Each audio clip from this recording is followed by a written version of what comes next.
Venga, pues vamos a resolver esas dudas de la comunidad sobre Darwin X0, muchas de ellas recurrentes, para que puedas tomar mejores decisiones dentro de esta plataforma. Disclaimer y empezamos.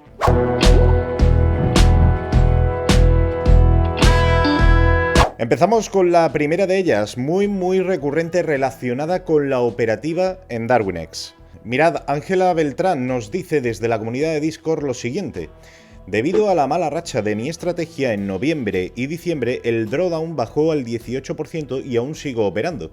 ¿Será viable seguir con el Darwin? Mi VAR está en 2,66% y con multiplicador de 1,86. Si el VAR multiplica todo por 1,86, mi drawdown no es del 18, sino del 36% para el Darwin.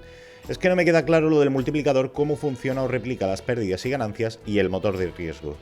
Y Martín Jungla nos pregunta desde Instagram también algo parecido de su operativa. Tengo cuentas de fondeo, opero arriesgando solo un 1% y genero beneficios de entre el 5 y el 8% al mes. Quiero entrar en DarwinX porque es algo más real. Las cuentas de fondeo es una incertidumbre que no sabemos cuándo van a tirar la cuenta. Arriesgando un 1% hay veces que tengo operaciones donde compro 10 lotes y otras donde compro 5 según lo que marque mi stop loss. Mi duda es si eso afecta al VAR, que me tiene enloquecido porque no logro entender si mi forma de operar, a pesar de que soy rentable, va a funcionar. Muchas gracias.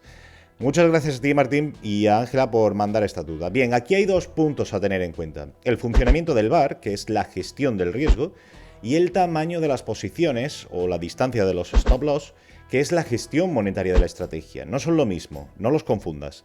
Vamos a empezar con la segunda. La gestión monetaria de una estrategia son los límites iniciales de la posición, es decir, qué tamaño usamos para construir la posición, el lotaje, qué distancia de pérdidas vamos a asumir, que puede medirse en pips, en porcentajes de la cuenta, etc., y cuántas operaciones o posiciones tomamos en un periodo de tiempo determinado, que pueden ser un día, un mes, etc. Por ejemplo, Martín decide operar con operaciones de entre 5 y 10 lotes dependiendo de lo que marque su stop loss para asumir una pérdida máxima del 1% de la cuenta por operación. Supongamos que opera siempre con 5 lotes por operación, es decir, como mucho perdería un 1% de la cuenta, esto es $1000 por operación. ¿Pero está definido el riesgo? Pues no. No es lo mismo hacer una operación al día durante un mes con esta gestión monetaria que 5 operaciones.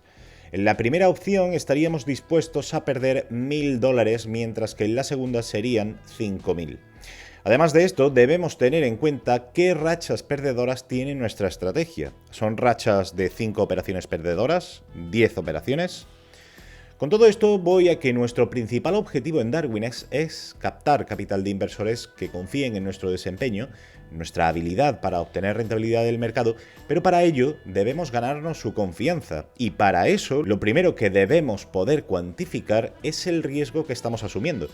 Sin ese dato, el inversor no podrá tomar decisiones bien informadas de qué riesgo estará asumiendo cuando invierta su dinero en nosotros como traders. Y solo con esa gestión monetaria no le estamos definiendo ese riesgo. Por esto, ahora sí, vamos al segundo punto. DarwinX tiene un motor de gestión de riesgo, un algoritmo cuya función es limitar el riesgo de todos los traders con un mismo VAR. El VAR, o Value at Risk, valor en riesgo, se define respondiendo 3 preguntas. ¿Cuánto puedo llegar a perder? ¿Con qué probabilidad? ¿Y en qué horizonte temporal? Es decir, ¿qué porcentaje mínimo de capital puedo perder en un determinado periodo de tiempo y con qué probabilidad?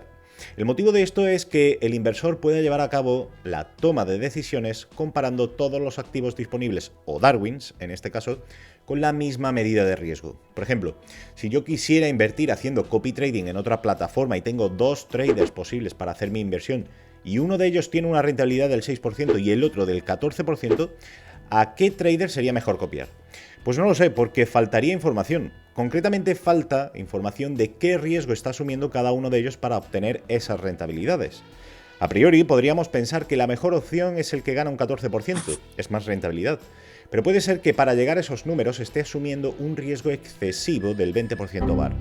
El otro, sin embargo, puede ser que esté haciendo una gestión de riesgo excelente y asuma solo el 0,5%. Esto, de forma muy simplificada, significa que uno arriesga 0,5 unidades para ganar 6 y el otro arriesga 20 unidades para ganar 14. Esto así explicado es muy simple. El problema es que en este ejercicio hipotético tenemos las dos variables: qué porcentaje de rentabilidad obtiene el trader y qué porcentaje de riesgo asume. Pero en esa otra plataforma no tenemos la segunda variable, no nos proporcionan ese dato.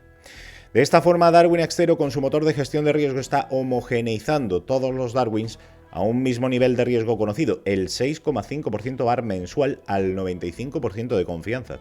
Es decir, asegura al inversor que no perderá más del 6,5% de su capital invertido durante 19 meses de cada 20 o el 95% de las veces. Por tanto, solo un mes de cada 20 o el 5% de las veces podría perder más de ese 6,5% al que está limitado. Es decir, Darwinex está definiendo por nosotros ese riesgo. Si te mola este tipo de contenido, dale a me gusta. Vale, Alberto, pero todavía no has contestado a la pregunta. ¿Con esa variación de lotaje va a funcionar la estrategia en Darwinex 0?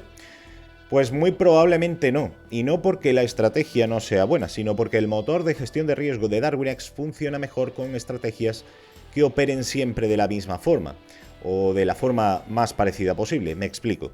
Para que el algoritmo defina el riesgo de tu operativa y que no se vuelva loco, es mejor darle siempre el mismo tipo de datos. Es decir, es mejor operar siempre con un lotaje determinado, sea 1, 3 o 5 lotes, pero siempre con el mismo lotaje por operación, siempre con la misma máxima pérdida posible, siempre con una duración de las operaciones similares. Cuanto más similar sean las operaciones entre sí, más preciso podrá ser el motor de gestión de riesgo. De lo contrario, esas variaciones provocarán que el riesgo que determine el algoritmo sea errático y no tengas un control exhaustivo de las rentabilidades que podrías obtener en tu Darwin. Es decir, podría darse el caso en que en una buena operación el motor de gestión de riesgo te haya asignado un riesgo muy alto por operaciones anteriores y replique tu señal en el Darwin con mucho menos lotaje del que tú has ejecutado en tu cuenta de trading, y al revés. En una mala operación el motor de gestión de riesgo te haya asignado un riesgo muy bajo por tus operaciones anteriores y replique tu señal en el Darwin con mucho más lotaje del que tú has ejecutado en tu cuenta de trading. En otras palabras, cuando la operación sea buena obtendrás muy poca rentabilidad y cuando sea mala obtendrás grandes pérdidas. Por lo tanto, mejor siempre igual, o lo más parecido posible. En lugar de operar con un rango de entre 5 y 10 lotes, hazlo con un rango de entre 4 y 6, por ejemplo. En este caso, el motor de gestión de riesgo no será todo lo preciso que puede llegar a ser, pero será más que con rangos más amplios en los lotajes de las operaciones. Y como el vídeo está quedando un poco largo y denso, te dejo la segunda parte por aquí. Dale, te veo dentro. Nos vemos en el próximo.